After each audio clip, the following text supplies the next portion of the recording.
Hey, friendo, Steve here, and welcome back to the Four Lights Podcast. As always, I'm joined by my co-host, Big Jeff. How you doing, pal? Doing great, buddy. How you doing? I am doing well. I got a brand new AC unit installed, Oh, and so yeah. I'm in a room that I'm not. This is not my room. I do not have a Marilyn Monroe sexy poster in my room. This is one Sure of my you do. many. What's that? Sure you do. No, I bet you do. You're a liar. You're a filthy liar. So what setting do you have the AC on? Do you got it on low cool? Is it low cool? Are you low cooling right now? Nah, man, it's only on 76. It's Holy and this, Jesus, man. This really? this room is like That's low. We never go below 78.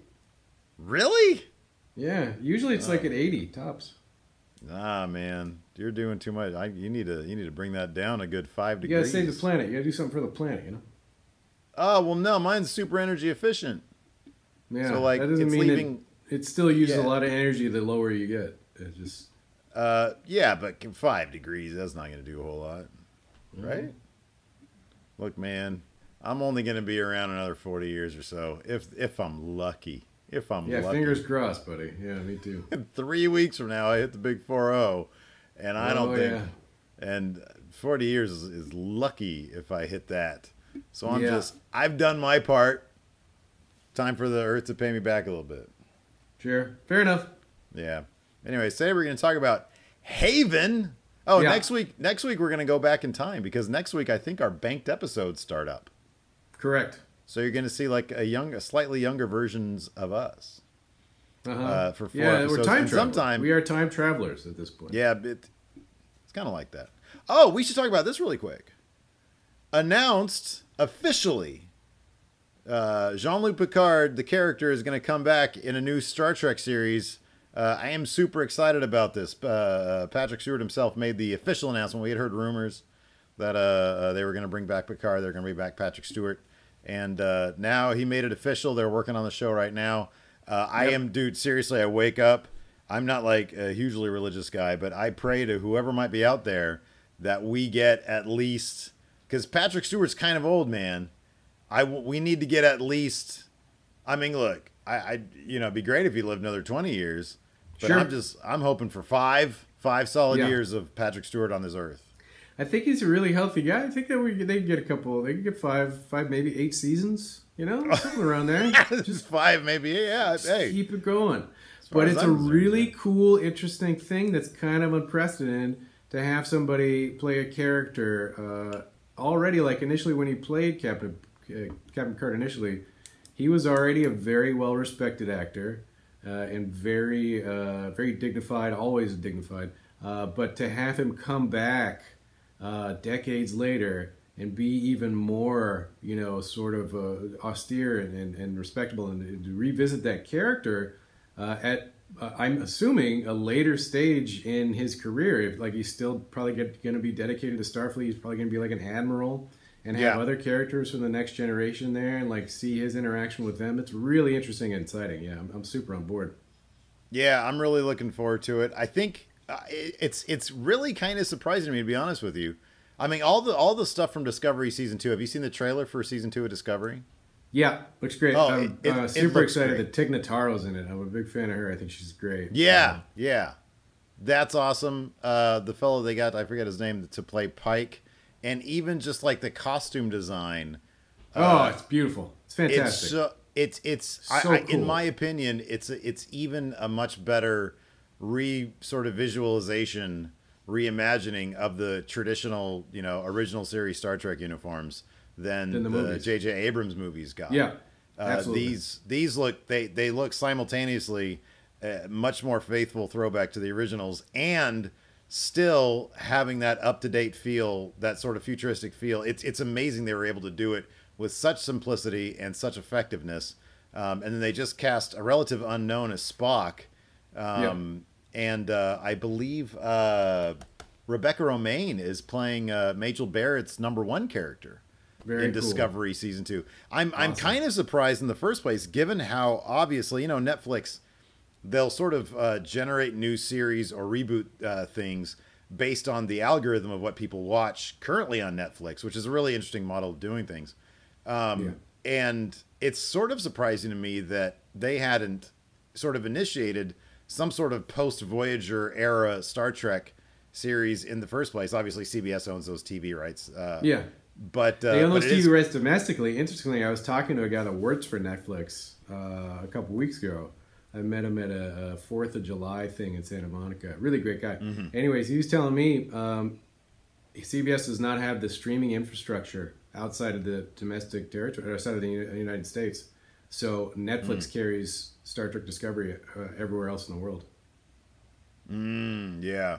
So it's surprising. I don't know what I haven't really done a whole lot of research on what prompted them to do a prequel closer to the original series era, as opposed to, because obviously at this point I would speculate that Next Generation is probably still, in the end, the most popular iteration of Star Trek. I could be wrong about that, but it wouldn't surprise me at all, given how it's like literally it airs on like every single channel there is. Oh, yeah. And so it kind of surprised me that didn't inform them more in terms of, hey, people are really interested in seeing what happened afterwards, not necessarily what happened before, even though Discovery is like wildly popular on CBS Access. Sure. And seemed to be sort of a template. Like I think they were getting, last I heard, they were rebooting The Twilight Zone with Jordan Peele. Jordan Peele's producing. A lot of great talent going on there. I actually know somebody that's writing on it. Heather Ann Campbell is amazing. I took a class from her once. Anyway, it should be a great show. Really looking forward to that. Yeah, that should be really good. But yeah, that's exciting news. I'm super anxious. This is one of those things that I'm really, really anxious. I think a lot of people. I think if CBS understands how successful Discovery is, they're going to be blown away by how. I think it's probably going to kick off a new wave of sort of post-Voyager Star Trek TV shows, like even after the Picard one. I could see them exploring that universe quite a bit more. And that's really exciting because, you have any number. You have three shows, essentially, Next Gen, Voyager, and, of course, Deep Space Nine, of characters that you can still, sort of use as an anchor point, assuming that's what they're going to do with Picard, sort of use him as an anchor to introduce, not only to look back at Next Generation characters, but obviously introduce a new generation of Star Trek characters. So that should be really exciting too. No, I'm super stoked. I can't wait. I'd like to see them explore some of the Next Generation characters in different contexts. Like maybe you could just do like on CBS All Access, you do like a YouTube style food review show where just Riker just reviews replicator food. So he's just like, computer, what did they eat in the 20th century? And then he's like, computer, give me some KFC. And it's just Riker sitting in his quarters, just eating Kentucky Fried Chicken. So sweaty. This is delicious. That's it. He's not in his quarters, man. He does everything on the bridge now. No, yeah, for sure. He's got his own ship. He's made that his quarters. We're like, Captain, you're snoring kind of loud right now. We're in the middle of a situation. I'm sleeping. Insubordination. He won't even go to like his ready room. He's just sitting on the bridge. Captain, you have a ready room. It's right there. Captain, it's 93 degrees in Fahrenheit here. Can we turn it down a little bit? No. I like it hot. When I get a sweat going. You're always sweating. Let's talk about. Speaking of Riker, this is a great Riker episode. Well, it's a Troy episode, Haven. So it is, but there's just such good Riker moments in it, though. It's really fun. It kicks off. Literally, the episode kicks off with no. So the episode kicks off. The Enterprise is coming up on this planet called Haven, which Picard is waxing philosophical on. Basically, according to lore, it has the planet itself has rejuvenation abilities. Healing abilities. It's a magical healing planet where people go to take vacations to rejuvenate and heal from ailments, etc. It's like Del Boca Vista. It's like Florida. It's like Florida. Of Del Boca Vista. Del Boca Vista. Those outtakes for that episode of Seinfeld where he couldn't pronounce it. God. Oh, that's funny. Data is like, it's all a bunch of bullshit, Captain Picard, and Picard's like, he's like, man, maybe it's just metaphorical. Maybe people go there and they think it's gonna do good by them, and it does do good by them. You fucking robot. So, anyways, cut to Riker's quarters, and he is totally looking at space porn, man. It is Yeah. a couple of women who are wearing like togas or gowns of some sort, and they're jamming on a harp. He is chilling in his recliner, feet up, horny face. What is going on in this scene, man? How close are we to seeing Riker expose himself? Yeah. We've talked about this scene before and referred to the video that the hologram that he's watching is two girls and one harp. Although I think they both have harps, so it doesn't really fit, but it's funny. Anyways, yeah, he's definitely about to get down. Yeah. He's going to do something. He's very annoyed when somebody rings his buzzer. Not happy about it. He's on his off time. He's doing things. He's doing right. He's got Riker time going. He likes the girls in the harp video. He's doing his thing. Whenever they show people chilling in their quarters, especially in the first couple seasons, they ease up on this, and I don't know why. Like they would always be in their uniforms.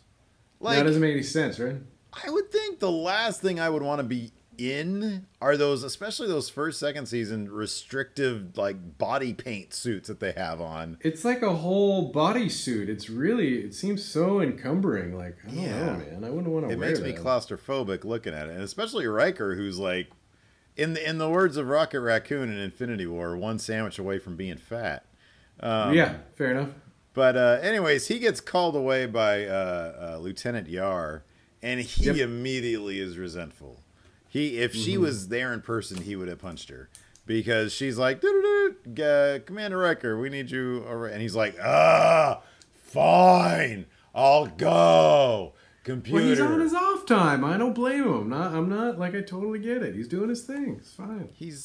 As they illustrate perfectly in the episode, he has chosen the career life, a guy who has ambition. And so this is the perfect microcosm for Riker's sort of for his what they're illustrating in Riker's life in this episode is he has chosen his career over Troy, and he's feeling resentments for it and some conflict for it. So this little fat folder scene is the perfect microcosm for exactly that conflict that we're gonna see with Riker. He's literally being taken away from his me time, from his Riker time. Exactly. Yeah. Exactly. So anyways, Yar is in the transporter room.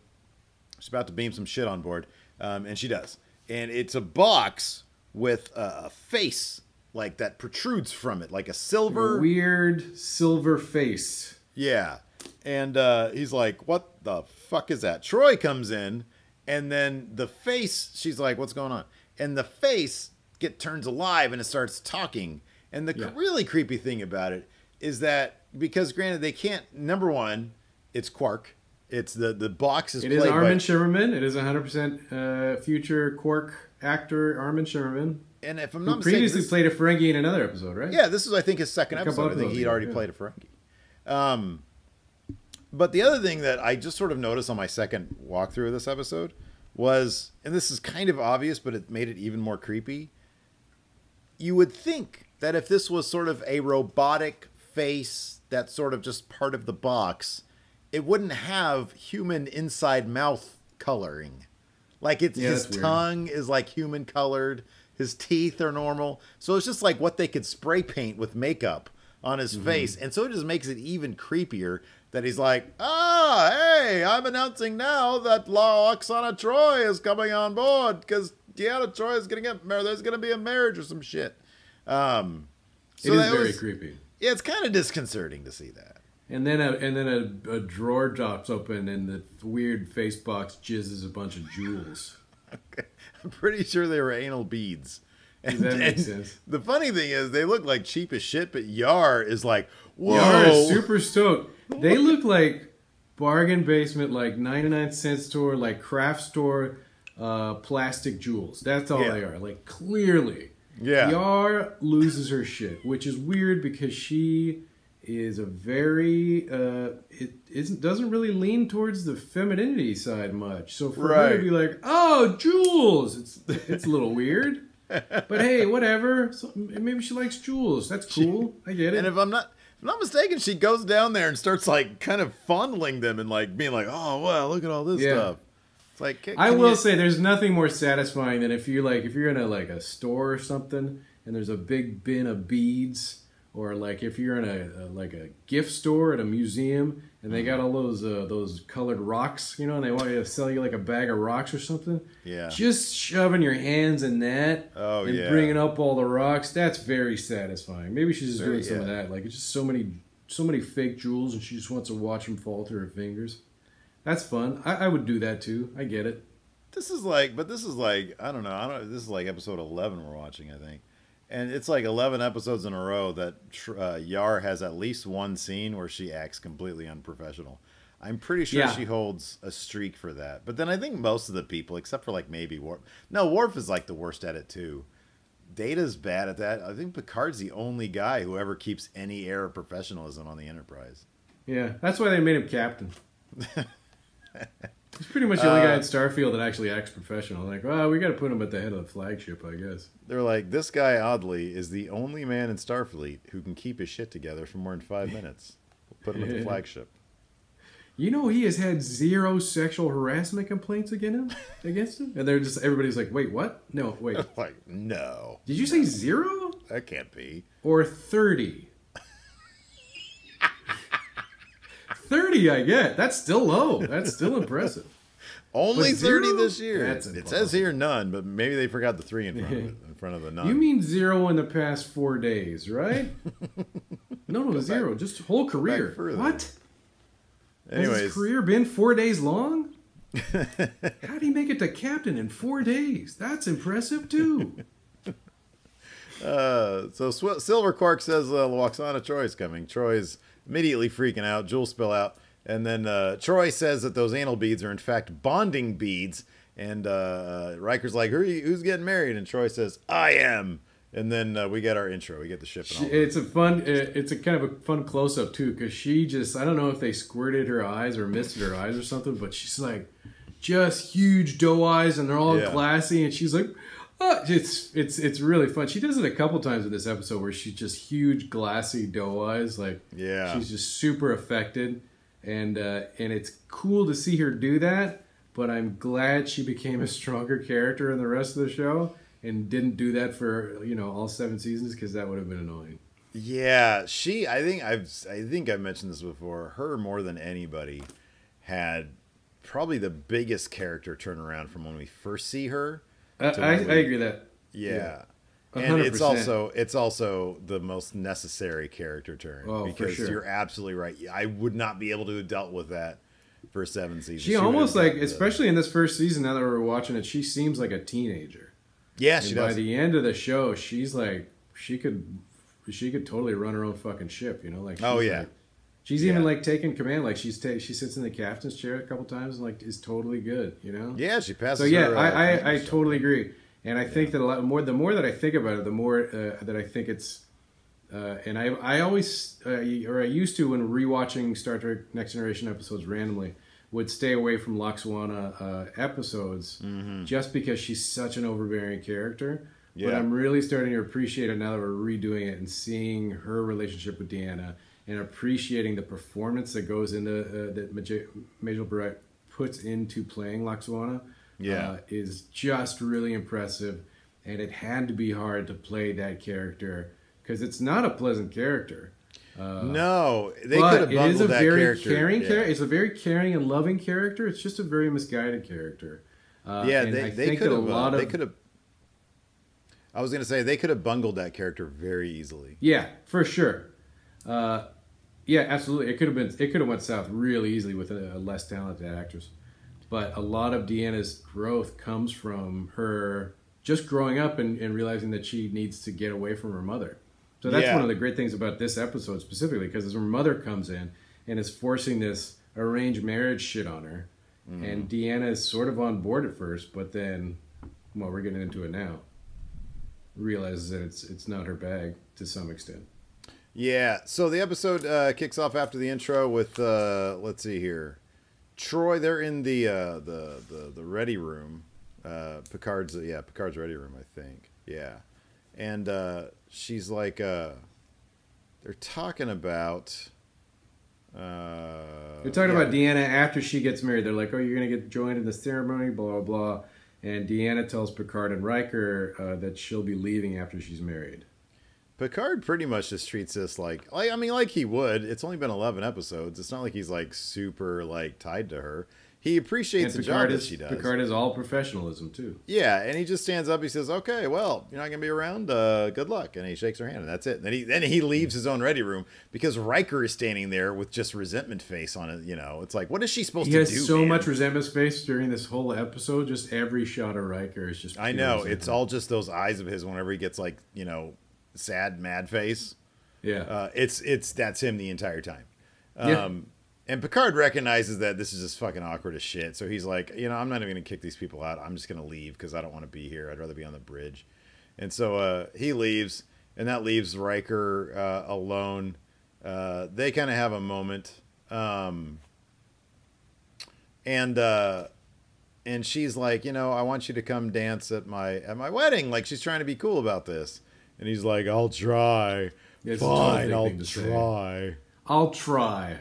Yeah. That is like, come on, dude. Sack up, dude. You're going to be at her goddamn wedding, you dick. Like, she probably doesn't cry every time you, like, bring some, alien strange up into your quarters. Which I'm sure he does a lot. Which is probably, like, every other day. Then Data rolls in. Like, the captain's ready room is totally the place to be. And he says the Stephen Miller party is coming over. I'll stay away from the Stephen Miller jokes, the current immigration issues that we have in this country. That son of a bitch. Anyways, they come over. They're nice enough. They're like just super rich, super white people. So Stephen Miller's parents get off the transporter platform, and they are clearly like just anybody's aged parents who live in Sherman Oaks, just like right, straight off the Galleria, just like those guys. Like, great, this is like late '80s here, and they're just in the '80s sweaters. I didn't even know if those people were actors. I think they just straight up went to the Sherman Oaks Galleria and were like, "You guys want to be on Star Trek?" Oh yeah, just get in the van. We'll drive you to Paramount. Get in the van. Yeah, it's funny. Me and Larson just had a moment with some freaking rich white people the other day. I assume they're rich white people. They're acting like it. They're like, they think that there's no line behind them when they're like at a restaurant or whatever. We went to this deli across the street from the office, and like we would go there like every day, get coffee and a scone or whatever. He gets a bagel or whatever. And we're just waiting there. I just want to get a fucking like scone. That's it. And there's like a lady in front of us, and she's just taking fucking forever, just hemming and hawing. And then it's going to take a while for Larson's bagel for whatever reason. So I just leave, and Larson goes back in. I'm like, man, what was the deal with that rich lady? And I was like, what do I call her? Bougie, I think. And bougie, he was like, dude, I know. Like, she ordered her stuff, and then the entire time I was like looking at her, and she just had this like rude look on her face the entire time. And I'm like, I don't know, man. Freaking hate people. Anyway. Yeah. So that's what they're like, but they seem nice enough. Like, they're not assholes or anything. They seem nice enough. They probably mean donate well to charities and shit. Yeah. And we meet Wyatt Miller, the guy who Troy's gonna marry. And very nice guy, very nice young gentleman. Yeah, he's not like what feathered late '80s hair. He looks good. Got kind of a beardless Kenny Loggins look to him. Yeah, like for the '80s, he's like a super good looking guy. Yeah, totally. Yeah. Loxana now, like they're talking about like, hey, let's go take a look at the ship. And then Mrs. Miller mentions, hey, Loxana, she is not going to beam over until she knows we're gone.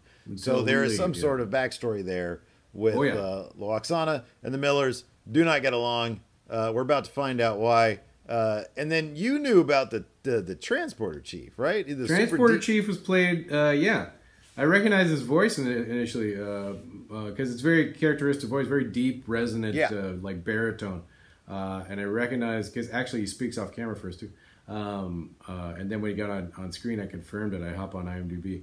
Actor's name is Michael Ryder, and he played one of the heavies, one of the henchmen rather, one of Ben Gazzara's henchmen in one of my favorite movies of all time, Roadhouse. Oh yeah. His name is O'Connor. Yeah, he's a big imposing guy. He's a big tall guy. But yeah, you watch Roadhouse. He plays a guy named O'Connor, real tough guy. Yeah, you could tell he can play that really well. Ben Gazzara beats the shit out of him at one point in that movie, and it's hilarious. Oh, Ben Gazzara is great though. Yeah, for sure. He's still alive, isn't he? Is he still around? Ben Gazzara, I think so. Yeah, I haven't heard of him dying or anything. But yeah, he's got a really deep voice, like Captain Picard. They're here. So, anyways, Troy tells Picard she's a bit weirded out by Wyatt because she basically says he was not expecting me, and I'm not sure. Like she's doing the empath thing.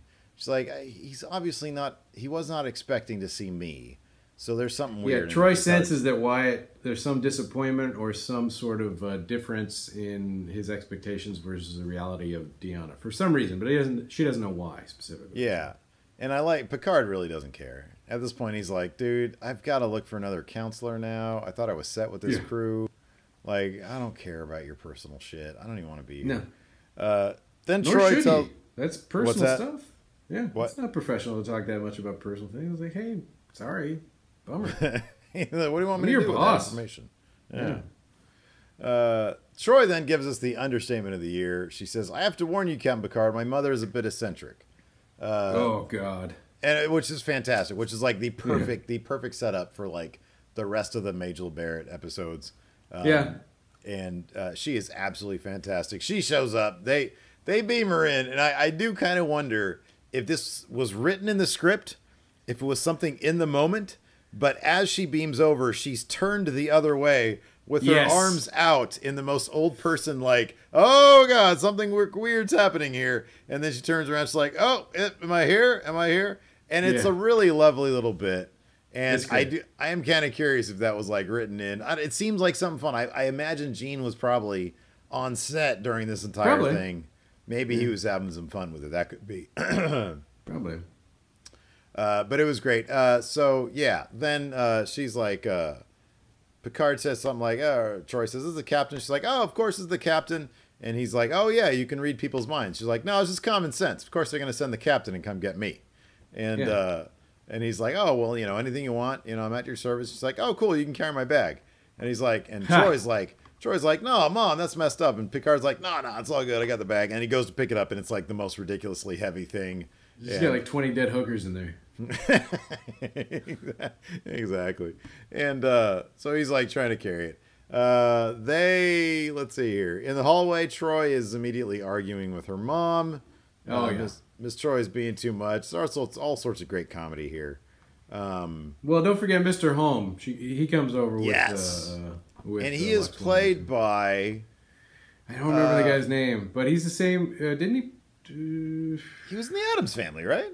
Yeah, he played Lurch in the Addams Family Lurch, movies, right? I think so. Yeah, Lurch. Yeah, exactly. Yeah, so it's just... You guys know really super tall, imposing dude, kind of thin character. I think he probably had acromegalia.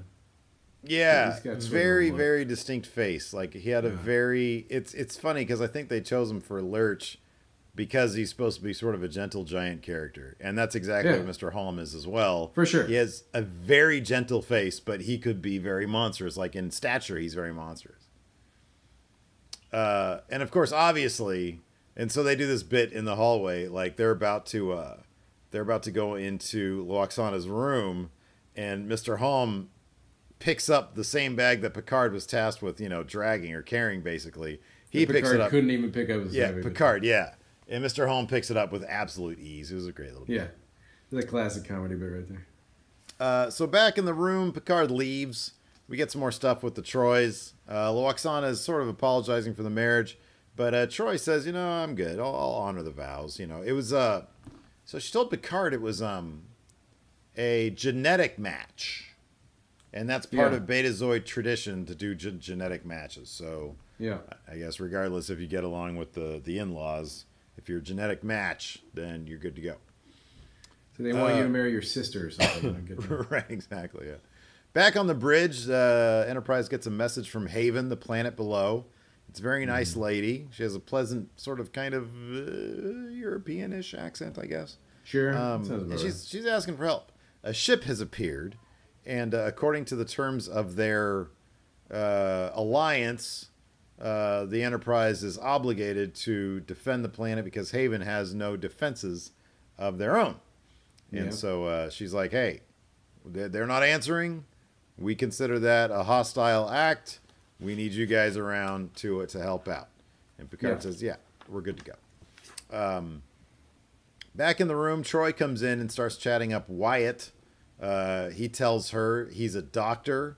Troy talks about him a little bit about Riker. She's like, hey, there's a dude on this ship who I still have some emotions for, some feelings for, but they're platonic. They're in the past. Sure. You know, I love him, but I'll love you. You're my husband, and that takes precedent. Troy is on board. Deanna Troy is on board with the tradition. Like she's like, I'm gonna give this a go. Yeah, no, she's totally about it. She's like not pussyfooting around it. She's like, yeah, Wyatt, we're gonna make this happen. I'm gonna let go of my history. She's already effectively given notice at her job.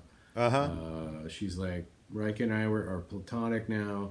I'm committed to you, Wyatt. We're gonna move forward. Yeah, and none of it really feels forced either. Like no. She's not afraid to give her mom shit. She's not afraid of all that stuff. She's not like just sort of blindly going into stuff. She just understands. She's got, a rich respect for her culture, and she's cool with all this. She knows she's not marrying like a scumbag or anything. Like I imagine if Wyatt showed up and like immediately he had like thoughts in his head, she'd probably be like, oh no, man. If he wasn't a doctor, if he was like, he didn't look like cool beardless Kenny Loggins. If he just had like a dirty A shirt that's ripped and has like a bunch of mustard stains on it. Yeah. And she's just like, oh, Wyatt, what do you do for work? And he's like, I'm between jobs right now. But I tell you what, I got this great idea for space hot dogs that I'm working with my pal Jimmy on. Yeah, they're called space dogs. Everybody's in space now, man. And I've got some hot dogs that I think people are going to love. I'll give you a little hint. They got weed in them. Here's my thing. I sprinkle a little weed on them. Space weed. Space weed, man. He's got some Oreos with him. Some space Oreos. He's like, hey, man, why did my Oreos not beam over with me, man? Me and get one of those replicators, man, and give me some more of my Oreos. Oh, shit. But it's not that. He's a good guy. He's Wyatt. Everybody loves Wyatt. Great guy. Wyatt even checks the shit out of Riker lately, or later. It's amazing. Yeah, he does. He does a great job. Let's see here. So, yeah. But anyways, Wyatt, while they're talking, also mentions that he is an artiste. He's got some sick illustrations that he's drawn. Pretty nice art, actually. Pretty nice drawings. He's got, like, it's funny because he's got, like, he's just gotten to this room hours earlier, and he has like 5 or 6 drawings that I guess he just sort of carries around. And in the future, you carry, or you pack light, because you got replicators that can just make your clothes, no big deal. But he has these pictures that he carries around with him, so they obviously mean a lot to him, and they're all of this blonde woman. Yes. I mean, the implication is yes that he was carrying around. However, I think that there is a possibility that he just has like a Google Drive, and he gets to his quarters and he's like, "Hey, replicator, access my Google Drive," and he puts his password in, which I assume is just pressing his limp penis against the replicator. Like that's just, I assume that's how you access everything in that century. Probably, it worked for Riker, I'm sure. But no, he's like, hey, access my Google Drive or whatever it is, my remote drive. And then print up these pictures because he wants to have the pictures. Like they're not printing them, but he's like replicate the picture from my home, and I want to put that up because it brings me comfort. Yeah. Like that's a workaround. They might have done that, but the implication is definitely like he carries those pictures around. He drew them. He might have digital copies on his remote drive, but he probably carried those the ones that he actually drew. And he's very touchy feely with them too. And he explains he's like weirdly hugging them a lot. He's like. At one point, he hugs them. Like, yeah, he does. Like, because Troy's like, so what's going on with this? And he's like, dude, look, no, this is a knock on you, but like, I saw this lady in my head ever since I was a kid, and I really thought that because I knew you were an empath, you were a betazoid, that was you, which seems super intrusive. You putting your thoughts in my head, knowing that we were a genetic match, we are going to get married one day. And so I was just expecting her, and I don't know who this is now. And Troy's like, oh, that's when he's like, no, you're totally cool. You're very attractive. I'm happy it's you.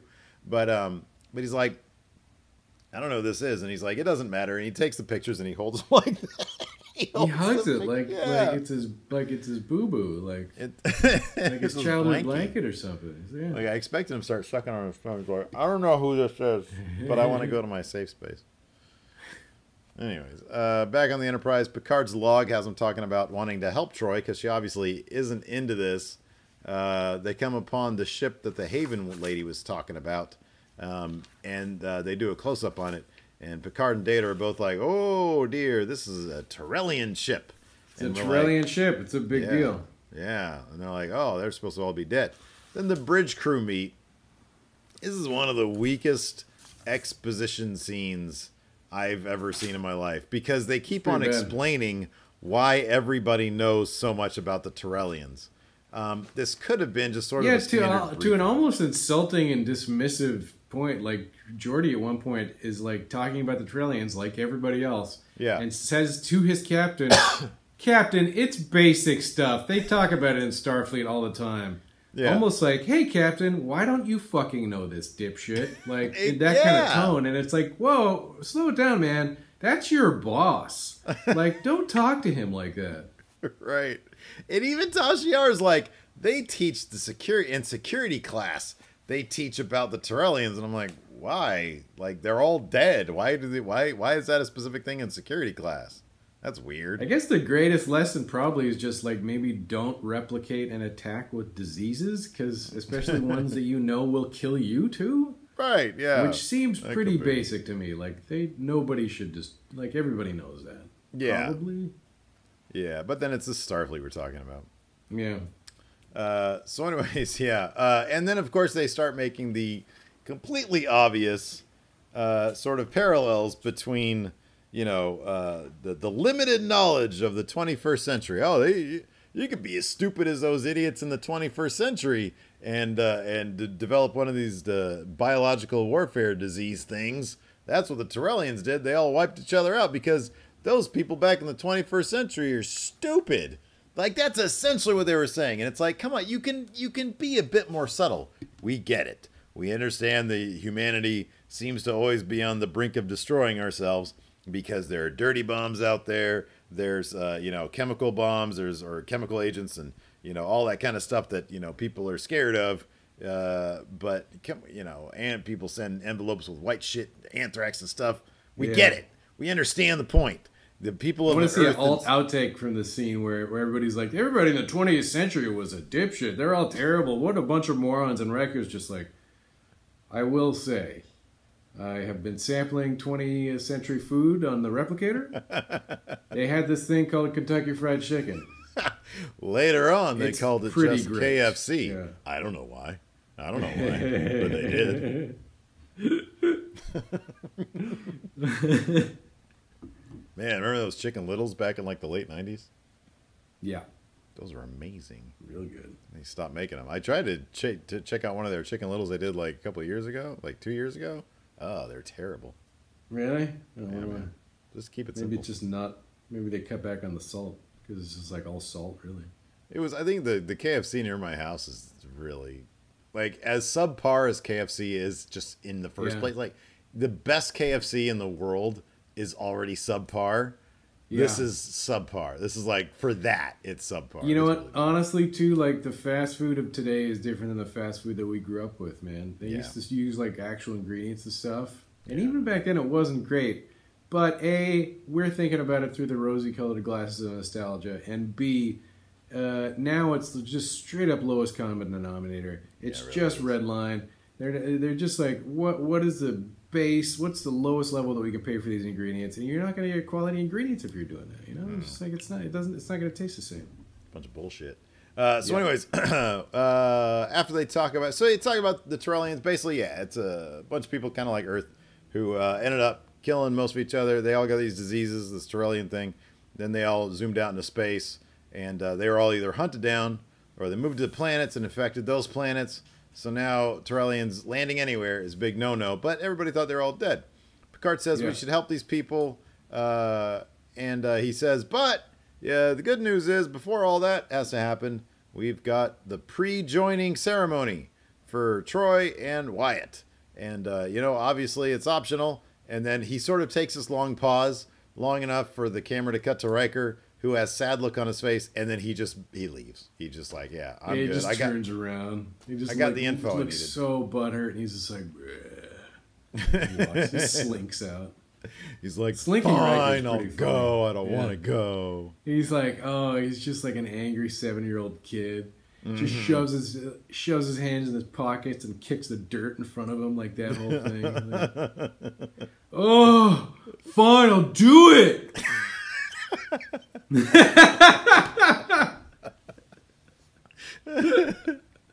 The reception, Miss Troy and the Millers, it's just a mess. There's a lot going on here. So it's a wedding reception, or it's basically the rehearsal dinner kind of rehearsal dinner. Everybody's getting hammered. Data is enthralled. Oh yeah, big time. Mr. Holmes specifically is kicking many drinks back. Data at one point is like, Mr. Holmes, I've noticed how much you're drinking. Can I ask if you're part human? Which is like, oh, wait a second. Are all the humans on the Enterprise drinking a lot?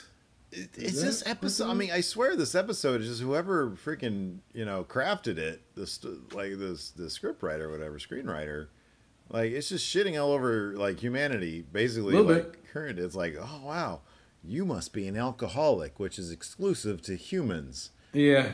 Are you a filthy like Klingons or Romulans don't drink, sure. Oh, yeah. It was written by Tracy Torme, by the way, Mel Torme's son. Oh, cool. Well, yeah, he wrote a lot of these episodes. Yeah. So, let's see here. Yeah, Mr. Holm. Let's see here. Data's, you already mentioned that. Picard, so they're all arguing stuff, and Picard says something like, well, as the master of ceremonies here, I hereby order everybody to stop fucking arguing, because it's just This is a great move, by the way. I feel like we should all use this at family gatherings, because he's just like, hey, there's a tradition on Federation starships that arguments aren't allowed, and that's pretty much the end of it. And people just start arguing. And I'm just like, wait a second, is that a thing that people can just do? Can you be like, when your weird fucking uncle starts talking, just going on a weird MAGA rant, and you're like, oh god, and then your super liberal cousin stands up on the table and like just starts flipping out, talking about Elizabeth Warren and shit, and you're just sitting like, oh my god. Can you just stand up and say, hey guys, there's no arguments at Thanksgiving? And everybody's like, cool, all right, let's get back to the turkey, I guess. I think you got to be in some sort of position of authority, though. Yeah. Like, you got to have a rank of some sort, I think. I don't know, within your family, maybe. But yeah, I think, you can try that next time, I guess. It's tradition here in this house that you guys shut the fuck up. No arguments on Thanksgiving, yeah. No arguments. The tradition is stop annoying me. Exactly. So anyways, Picard toasts the family. It is great, too, because like people gussied up a little bit. Like Tasha Yar has her hair styled in like the most 1980s way possible. She looks like a Robert Palmer like video. Not like the one with all like the slick back black hair. But still, like, when I saw her, I was like, oh, that is so Robert Palmer right there. Yeah, that is simply irresistible right there, what we just saw. Even Beverly Crusher has her hair kind of up a little bit or something. So I think everybody looks great. Everybody's very stylish. Yeah. Oh, I know. They totally should have done that more. Like, just chilling on the bridge. Oh, I did your hair. Or you did your hair. That looks great. Let's see here. Yeah, Wyatt asks Picard about the Tyrellians. He's sort of interested in that because he's a doctor. Crusher ends up giving him access to the sick bay. Data's all milling about because he finds everybody interesting. Riker is just, again, for whatever reason, he's there. And he is just burning holes in everybody. He's just like looking at everybody. At some point, don't they do a toast? I think Commander Picard, or Captain Picard rather, does a toast, right? And everybody is like, great, to the bride and groom or whatever, just the toast thing. And then there's a very pointed cut to Riker, who's Yeah. holding his wine and just looks and just like gives everyone the stink eye and just doesn't drink. Just like very pointedly puts his glass of wine down. Like, Yeah. fuck everybody here. I'm not drinking this wine till later when they're not toasting. I'm going to wait 30 seconds. Then I'll drink. I'm going to silently toast to myself later on. And I'm going to masturbate. Miss Troy then trolls the shit out of Miss Miller with like, she has like a pet plant. It's like a pet. it's a weird thing. It's like a weird pet ivy vine or something. Yeah. That she has on her arm and shoulder. And Loxana's like, do you like pets? And Miss Miller's like, sure. And then it doesn't attack her, but it crawls onto her, and Mrs. Miller flips out like it's attacking her. Yeah. Which is weird because it's like it's the least aggressive plant attack that you can imagine. It's just like, oh, your like plant fell on me. Yeah. Yeah. Anyways, at that point, when like a big hullabaloo happens, Riker then very, very like conspicuously just leaves. He's like, he does that Riker thing that he did before he had a beard. He did it after he had a beard. He does this thing. Yeah. Excuse me. I have to leave, everybody. And he has the worst excuse ever, too. He's like, Captain, may I be excused to go? And he hasn't even thought of anything. And there's like a beat where he's just like, oh. And then he just says, think about the Tyrellian situation.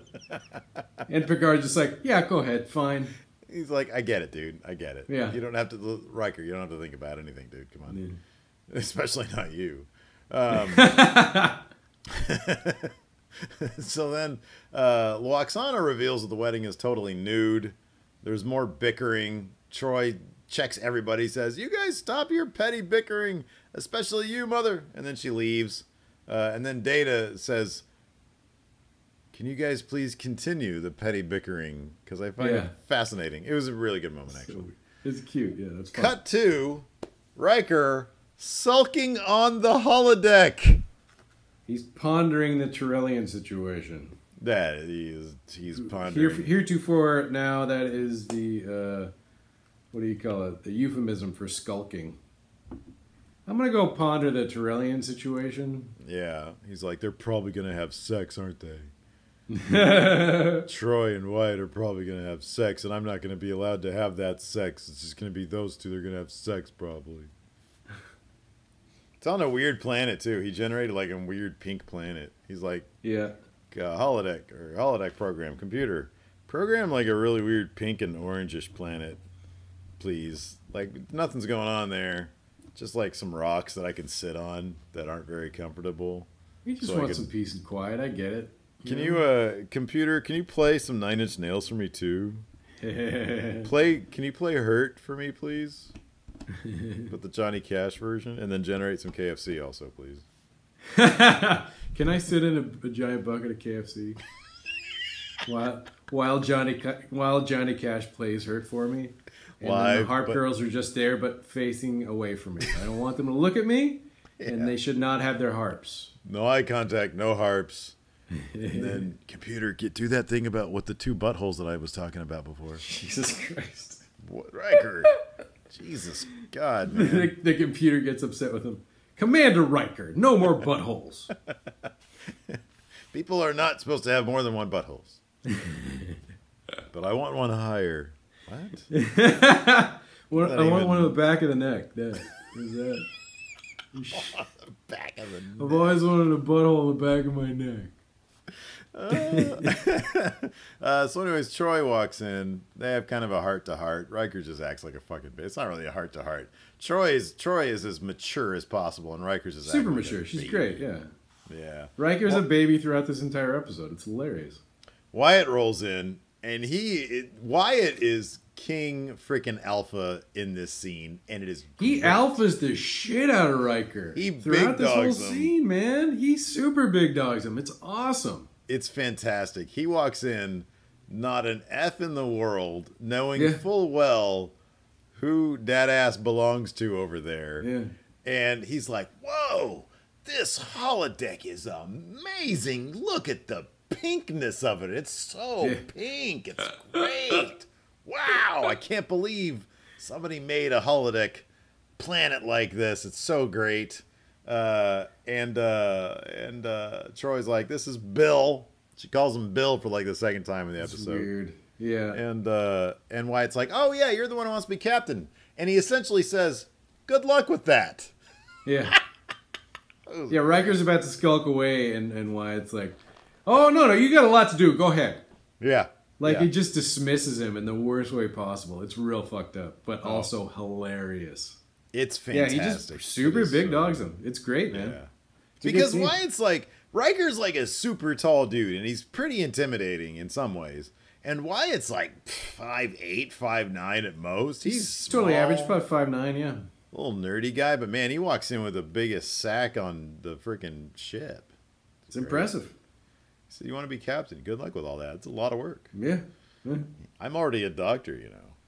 I can operate on aliens. I'm a captain of human bodies. Of human bodies. And no, you can't have a second butthole in the body. I heard. So anyways, Troy and Wyatt have a really nice chat. They got a really good chemistry, both actors. They got good chemistry. I could see them as a couple. Yeah, for sure. And then Wyatt reveals that at the ceremony or at the dinner, they sort of resolved the entire ceremony being naked. He said, I got to be naked. You got to be naked. I think the Betazoid contingent is going to be naked. The other half doesn't really have to be naked. So there's going to be some clothed people, some naked people, but it's all good. He says, I ran into my dad. My dad was like practicing naked in the mirror, like his lines for the ceremony. It was very cute. It was a very cute moment. It's super cute, and Wyatt and Troy share a laugh about that, but also when I was watching it, I was like, how soon would you be ready to laugh about having just seen your dad naked? Like, yeah. But hey, cool. I mean, he's a doctor. He's around naked people all the time. It makes sense. Yeah, and I'm assuming most of us would be like, "Oh my god, I just saw my fucking dad naked in front of the mirror." Yeah. But hey, he's a doctor. Well, I mean, you could frame it. It's possible he didn't see his dick. He might have just saw his ass, which is inherently a funny sight. That makes sense. But if he was like standing in front of the mirror, like there's a good chance if you're not at an angle, you can miss the dick. There's an angle. Maybe there's a table in the way or something. Yeah, I mean it's possible. Maybe he even like just sort of heard him from around the corner and took a peep and saw just like flesh where he knew it would be naked, and he just because you're right. Like if he saw like if his dad was hard or whatever, he'd be like, oh my fucking god, I just saw. Jesus, I can't even, like you're a counselor. I can talk to you about this, right? Like. Patient-client confidentiality, whatever. I saw his hard dick.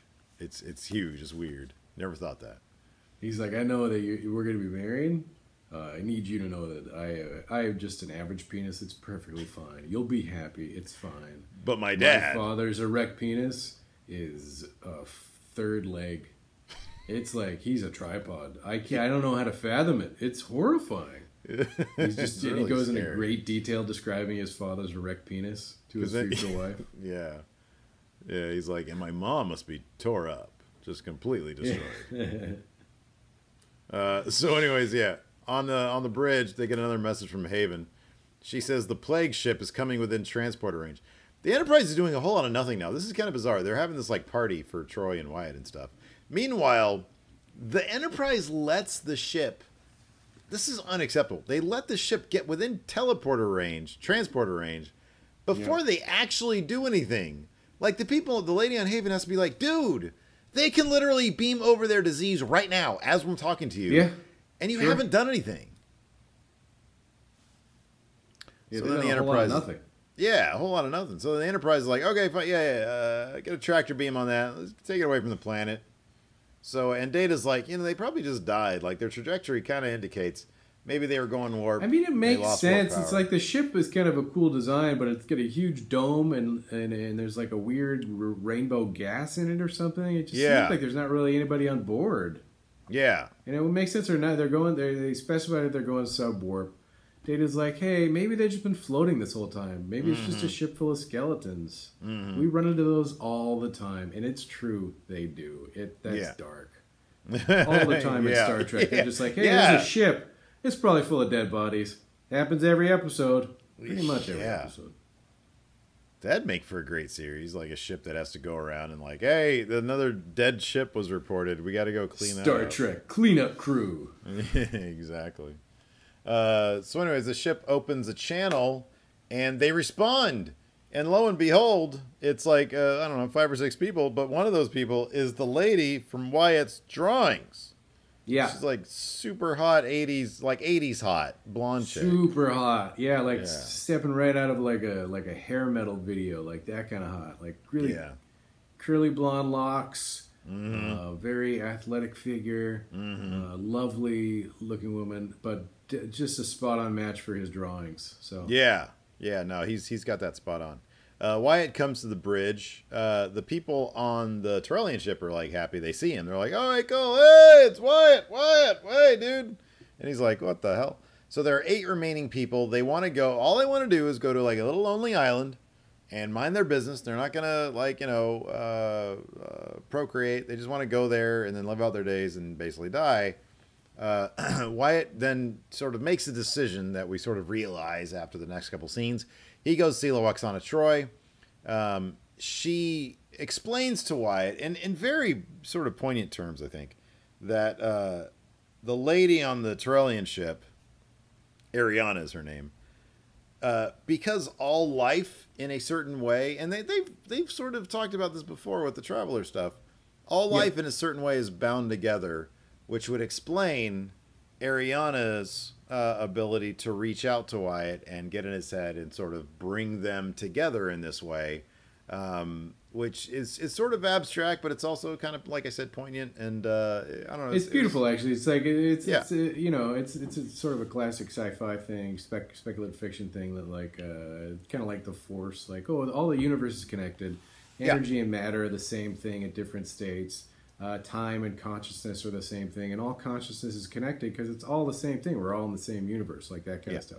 It's metaphysical. It's like but also like just good science fiction, speculative fiction stuff. So that's one thing that when you see this, when you see the stuff with the Traveler, and they come back around to the Traveler a couple times. Yeah, but they reference this a lot in season 1. I feel, or not a lot, but at least in a couple episodes, where the sort of general idea of life being all as one that they don't really visit again in subsequent seasons. And I kind of am curious as to if they had a specific thing in mind that they were planning on revisiting to bring that all back around together, or if they were just sort of, hey, a couple of the writers on the staff maybe really liked that thread and wanted to see where it would take them, maybe. And then maybe those writers, or maybe it was Roddenberry himself, maybe they, sort of dropped it, or obviously he passed away a couple of years later.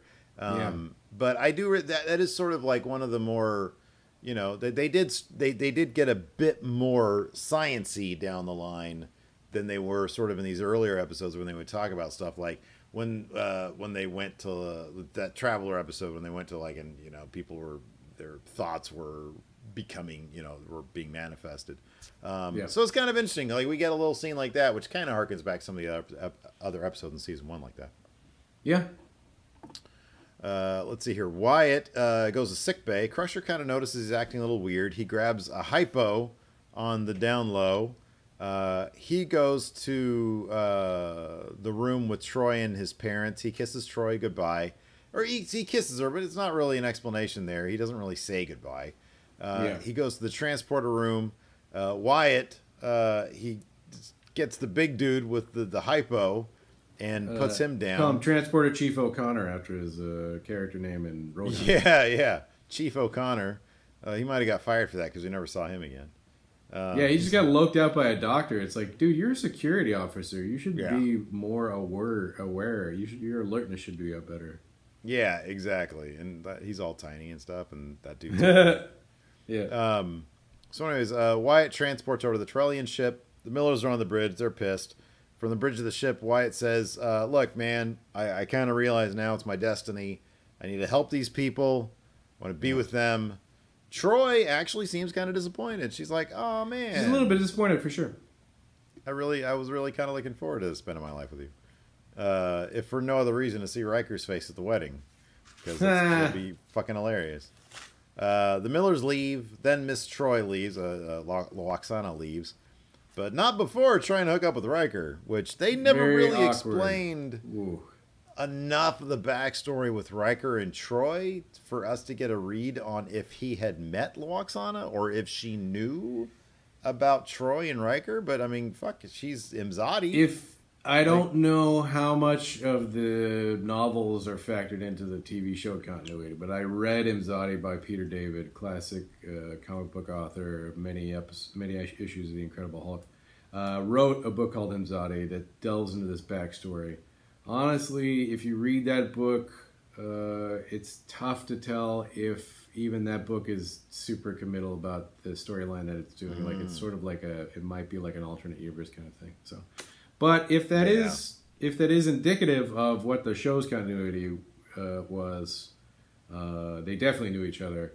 And Riker was very aware. Loxana and Riker were definitely aware of each other, very much so, and had previously been to a Betazoid wedding where they both got naked and saw each other naked, etc., etc. So maybe that explains it. Maybe Loxana's like, hey, you know what? He's free now, man, and I've seen what he looks like, and it is above average is good for me right now. She is into it. Yeah.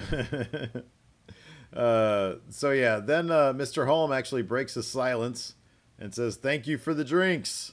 Yeah. And, yeah. Mr. Holm likes to party, man. That's cool. Oh yeah, that is cool. He seems down. Yeah, for sure. Then Miss Troy, Loxana, I believe, I forget exactly because I didn't watch the very end of the episode since the last time we talked about it. Miss Troy embarrasses Picard, says something like, "Why Jean-Luc? You're thinking about my butt or my boobs or something." I forget what she says. Yeah, he does. Wow, look at you. You're thinking about me. She had made reference earlier to like another assistant which she had gotten rid of, who his thoughts had been, in her words, downright pornographic.